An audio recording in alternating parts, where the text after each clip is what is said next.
Hello అండి, welcome back to our channel Shanmukh vlogs. ఈ రోజు మన హెల్తీ టాపిక్ వచ్చేసి ఎసిడిటీ.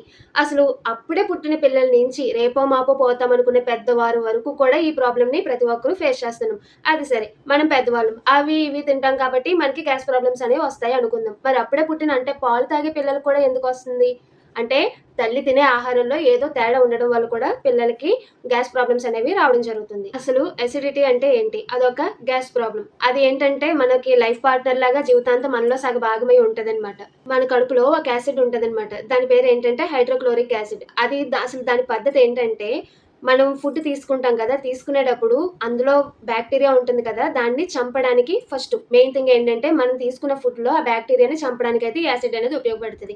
నెక్స్ట్ రెండోది ఏంటంటే, మనం తినే ఫుడ్డు అరిగించడానికి ఉపయోగపడుతదనమాట. ఈ యాసిడ్ ఏంటంటే, రోజుకి మన కడుపులో సుమారు 2.5 లీటర్లు తయారవుతదంట. ఆ యాసిడ్‌కి అంత పవర్ ఉంది కాబట్టే మనం ఏది తిన్నా కూడా కొంచెం ఫాస్ట్‌గా అరిగించడానికైతే ఉపయోగపడుతుంది. ఈ ఈ యాసిడ్‌ని కూడా కొన్ని పాయింట్స్‌లో కొలుస్తారు. అంటే ఇంత పాయింట్ ఉంటే దానికంత పవర్ ఉంటుంది అని కొలుస్తారు.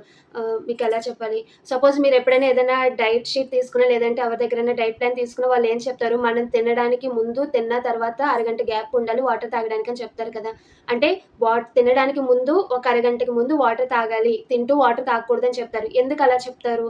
మనం తింటూ వాటర్ తాగినప్పుడు ఏమవుతుందంటే, మనం తాగే వాటరు ఆ యాసిడ్‌లో కలిసిపోయి దాంట్లో ఉన్న పవర్ అంతా కూడా తగ్గిపోతుందనమాట. అప్పుడు మనం తినే ఫుడ్ ఏమవుతుందంటే, కొంచెం అరగడానికి స్లోగా అరిగించుకుంటదనమాట.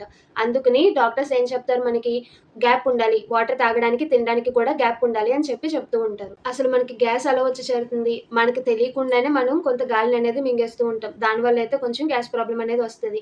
And next cool drinks, alcohol, next cigarette and chewing gum తిన్నా కూడా మనకి గ్యాస్ అనేది ఫార్మ్ అవుతది. అండ్ మెయిన్ థింగ్ ఏంటంటే టాబ్లెట్స్. మనం టాబ్లెట్స్ ఎక్కువ వాడుతూ ఉన్నప్పుడు కూడా మనకి గ్యాస్ అనేది రిలీజ్ అవుతూ ఉంటది. అందుకే మనకి డాక్టరు ప్రిస్క్రిప్షన్‌లో ఏం రాస్తారు? ఫస్ట్ పరగడుపు టాబ్లెట్స్ అనేవి రాస్తారు కదా మనకి. ఎప్పుడైనా మనం తిన్న ఫుడ్డు సరిగ్గా జీర్ణం కాకపోతే అప్పుడు పెద్ద పేగులో ఉన్న బ్యాక్టీరియా మనం తిన్న ఫుడ్‌ని మనకి విడగొట్టినప్పుడు అందులోంచి కొన్ని గ్యాసెస్ అనేవి రిలీజ్ అవుతాయన్నమాట.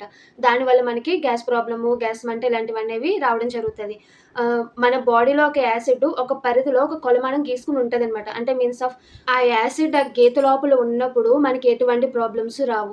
అది కాకుండా మనం తినడం వల్ల లేదా మనం గాలి పీల్చడం వల్ల కొంత గ్యాస్ అనేది చేరుతుంది కదా, అప్పుడు ఆ యాసిడ్ అనేది కనుక కొంచెం ఆ గీత దాటి బయటకొచ్చింది అంటే మనకి తేనుపుల రూపంలో గ్యాస్ బయటికి రావడమో, లేదంటే వాంతుల రూపంలో రావడమో, లేదంటే మోషన్స్ ఇలాంటివనేవి జరుగుతూ ఉంటాయన్నమాట. గాలి పీల్చడం వల్ల కూడా గ్యాస్ ప్రాబ్లమ్స్ వస్తాయని చెప్తున్నావు అంటే, మనం ఊపిరి పీల్చుకోవడం మానేయాలని అడిగి కామెంట్లు పెట్టేవాళ్ళు కూడా ఉంటారేమో. కానీ ఒక మాట, మనం ఊపిరి పీల్చుకోవడం అది ఎలాగో మానలేం. కానీ మన ఆహారపు అలవాట్లు, అలాగే కొన్ని కొన్ని చిన్న చిన్న మార్పులు చేసుకుంటే మనం దీని నుంచయితే బయటపడొచ్చు. ఓకే. ఇంత మంచి మ్యాటర్ మనం తెలుసుకున్నాం కదా! ఇది మీకు ఉపయోగపడుతుందని నేను అనుకుంటున్నాను. రేపు ఇంకొక హెల్తీ టాపిక్‌తో మళ్ళీ మీ ముందుకొస్తాను. అప్పటి వరకు thank you for watching. Bye.